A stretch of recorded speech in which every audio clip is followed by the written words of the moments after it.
I think we have time for questions, and I would like to utilize the cast and crew of United States of Al while they're here. If you have any questions.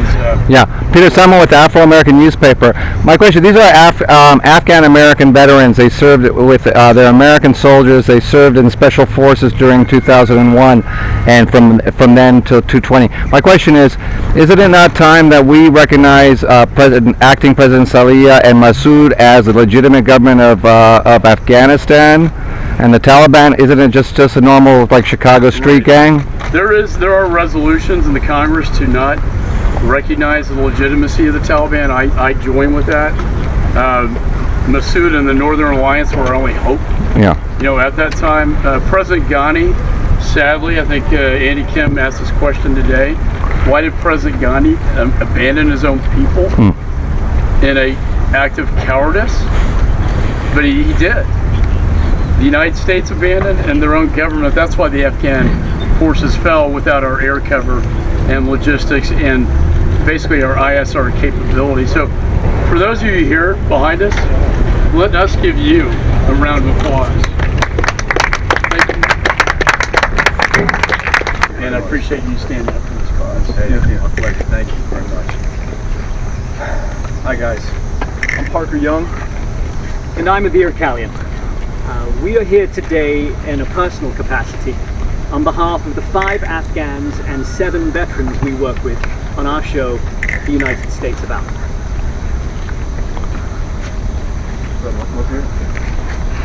This is Chase Millsap, a colleague of ours. A Marine veteran who served 3 tours in Iraq, spent over 7 years trying to get his interpreter to safety. He knows what it feels like to leave somebody behind. For the last 10 days, Chase has been working night and day with Afghans and other veterans to get people safely to the Kabul airport and evacuate. These two, This is one of the veterans. Yes, sir. I was just wondering, sir.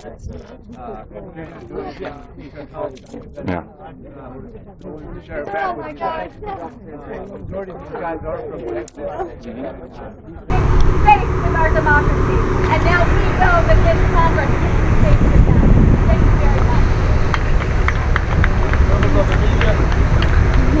Hi, Congressman. How are you doing? Hey, good to see you. And you're from where now? Afro-American Newspaper and Capital Intelligence, but I'm doing this for Afro-American Newspaper. It's a black newspaper out of Baltimore, Maryland. Okay. I'm doing a story on the situation on our in Afghanistan. Oh my God. I just interviewed, there's 8 soldiers, former active duty Afghan-American soldiers. Oh, wonderful. And they're doing a hunger strike. They may come over for, are you doing the news conference? Yes, no. yes. They're going to come over and they're afraid that they have immediate family in Afghanistan. They can't get. They should be careful. Okay. God Yeah. help them. I'm the communications director. But my question is, we have Massoud and we have Saleh, the vice president of Afghanistan, who's now the acting president. Massoud, who is the the head of the National Alliance. Yes. Shouldn't, In the valley. are you going to be calling for recognition of that government? And Actually, I can't believe that you brought that up. Yes. you will be acting. I'm working on it now. And to not recognize the Taliban conquest, but to recognize the prior government, okay? And so, but this needs to be done right away, okay? So let's have a study committee look into it. Okay. Are you going to be the new Charlie Wilson? I'm not going over there, I can assure you. Okay. Okay. No. Okay. And you're from where? I'm from Virginia. All right.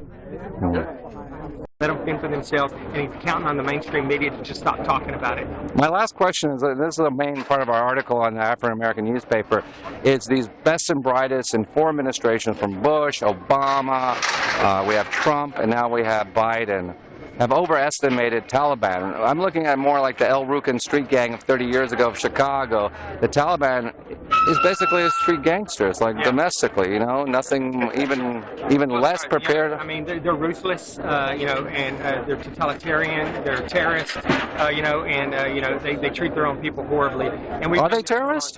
I mean, they're just street thugs, right? Well, they're terrorists. I mean, they're cutting the heads off of their own citizens. So I don't think if you ask other Afghans in the country if they're terrorists, I think, anybody who drags a family... But MS-13 does the same thing. They cut people's heads off and stuck it in a place in Silver Springs. It's terrorist activity. When you're imposing that kind of violence on somebody to terrorize their family and the community, that's terrorism. So yeah, I mean, I would say that they're terrorists as well. And that's what they do. They use this brutal, murderous ideology that they have to control their people. And we've already got stories that they're dragging people that they found out there were interpreters or helping us in front of their family, decapitating them, first killing their entire family in front of them and then killing them. General McMaster, when he was National Security Advisor to President Trump, was the first and only one I knew who ever talked about this Al-Qaeda Taliban threat as transnational organized crime. Yeah. So he looked at it as an organized crime phenomena rather than a terroristic, traditional terrorist situation. Is that something you'll be looking at? Like, we should look at the drug assets, all those places in Miami, New York, that was funded by cartel and Italian mafia drugs. Are those things that you'll be looking at? We should look at all that stuff, and we should be getting people like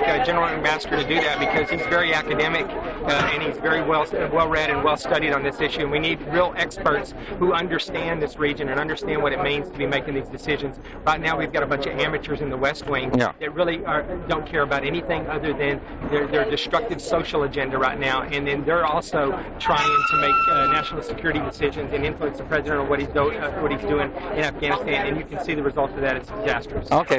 Green Beret served in Afghanistan. Just point out here, Mike Waltz from Florida, Green Beret that served on the ground. Just take a moment to point out a couple of things. We've had to have congressional offices devote their entire staffs now to connecting the dots and doing what needs to be done to get people out.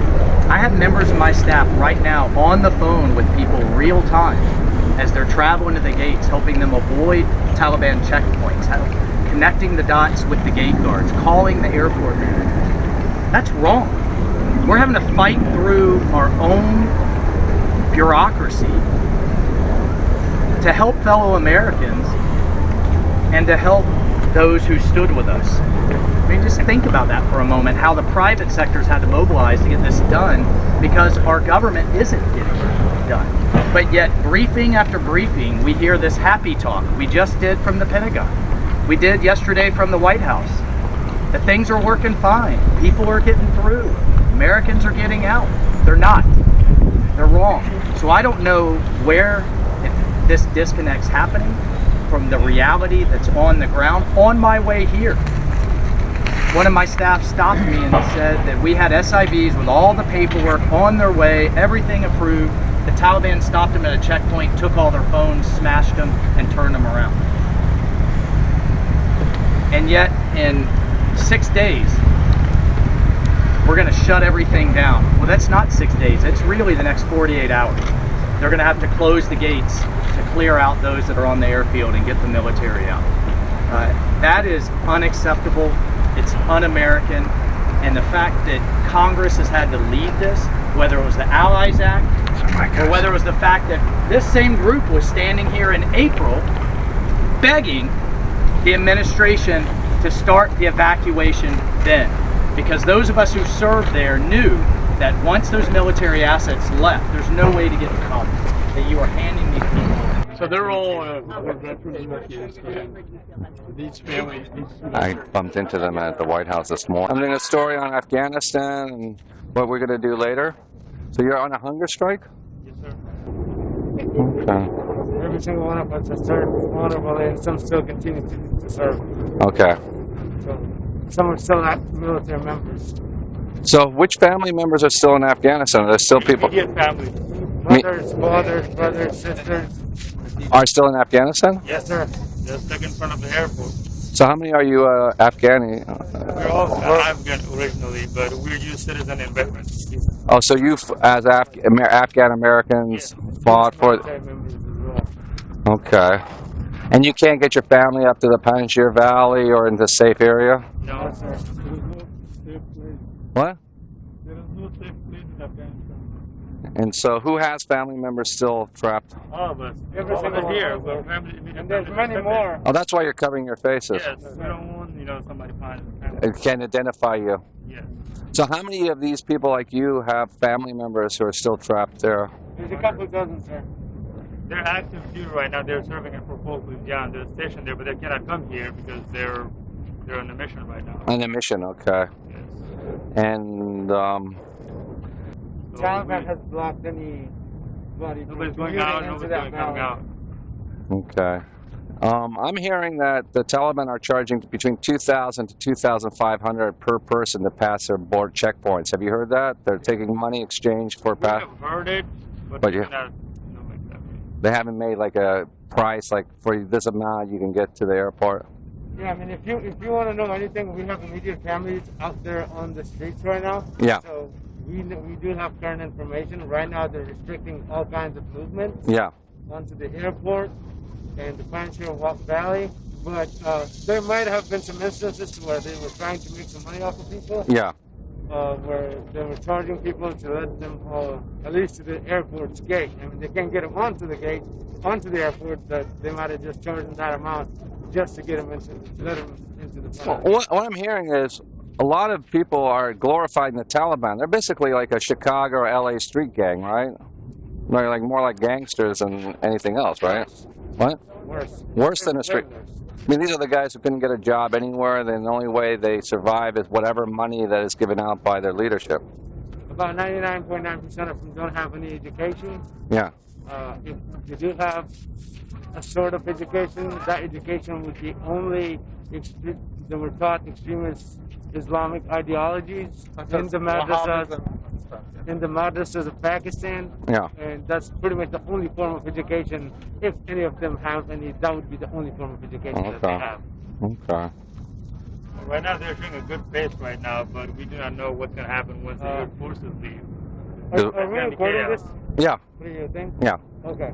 So I'm doing this, and I have the congressmen who are holding a press conference later in front of the Capitol. You're all American citizens, right? Yeah. All American citizens, sir. We have served here in the U.S. Army.